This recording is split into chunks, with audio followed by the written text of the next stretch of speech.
2 Samuel chapter 13. And it came to pass that Absalom, the son of David, had a very lovely sister whose name was Tamar. Amnon, the son of David, loved her. Amnon was so lovesick over his sister Tamar that he became ill, for she was a virgin and also aloof.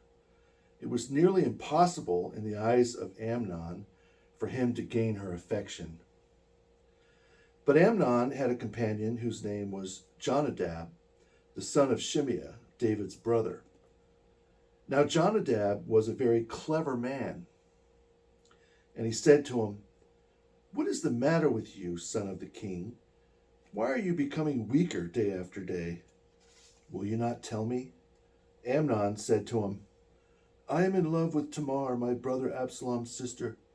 So Jonadab said to him, "Lie down on your bed and pretend to be ill, and when your father comes to see you, say to him, 'Please let my sister Tamar come and give me food, and prepare the food in my sight, so that I may see it and eat from her hand.'"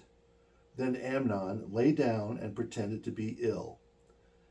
And when the king came to see him, Amnon said to the king, "Please let Tamar, my sister, come and make a couple of cakes for me in my sight, so that I may eat from her hand."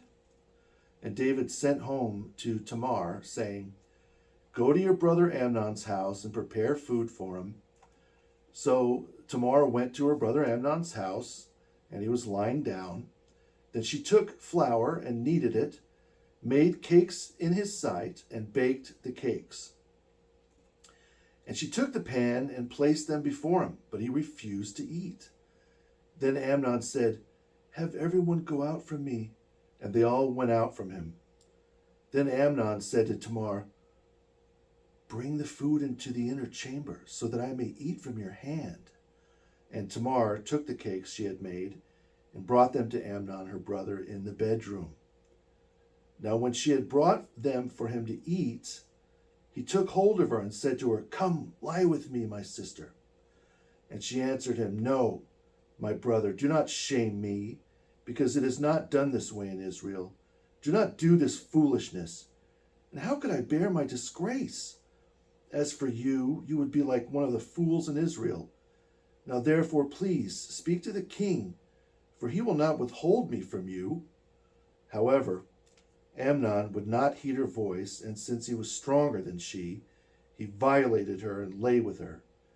Then Amnon hated her exceedingly, so much so that the intense hatred he bore against her was greater than the love with which he at first loved her. And Amnon said to her, "Get up and get out." But Tamar said to him, "No, my brother, because the hateful malice in your casting me out is far worse than the first thing you did to me." But Amnon would not listen to her. Then he called the servant he had put in charge of his house and said, "Here, take her away from me, and bolt the door behind her." At the time, she wore a robe that reached to her wrists, for the daughters of the king, who were virgins, wore such apparel.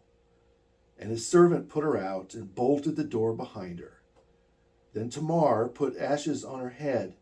She tore the special robe she was wearing, and then laid her hands on her head and went on her way, crying bitterly.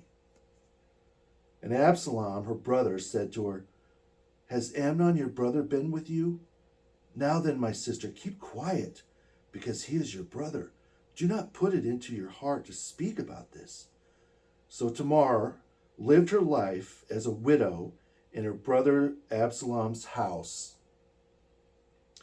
But when King David heard all these things, he was very angry. But he did not grieve the spirit of his son Amnon, because he loved him, for he was his firstborn. However, Absalom said nothing to his brother Amnon, neither good nor bad, for Absalom hated Amnon because he had violated his sister Tamar. It came about after 2 years passed by, to the day, they were shearing sheep for Absalom in Baal Hazor, near Ephraim. Absalom invited all the king's sons, Then Absalom came to the king and said, "See, your servant has sheep shearers. Let the king and his servants go with your servant." But the king said to Absalom, "No, my son, let us not all go at once and become burdensome to you." Absalom persisted, but he would not go. Instead, he blessed him. Then Absalom said, "Well then, please let my brother Amnon go with us." And the king said to him, "Why should he go with you?" But Absalom persisted. So the king sent Amnon and all his sons with him. Absalom made a banquet like the banquet of the king. Now Absalom had commanded his servants, saying, "Take notice, when Amnon's heart is merry with wine, and when I say to you, 'Strike Amnon and kill him,' do not be afraid in any way, because I will give the command to you. Be courageous and valiant." So the servants of Absalom did to Amnon as Absalom had commanded. Then all the king's sons jumped up, and each mounted his mule and fled. While they were yet on the way, news came to David, saying, "Absalom has killed all the king's sons. Not one of them is left."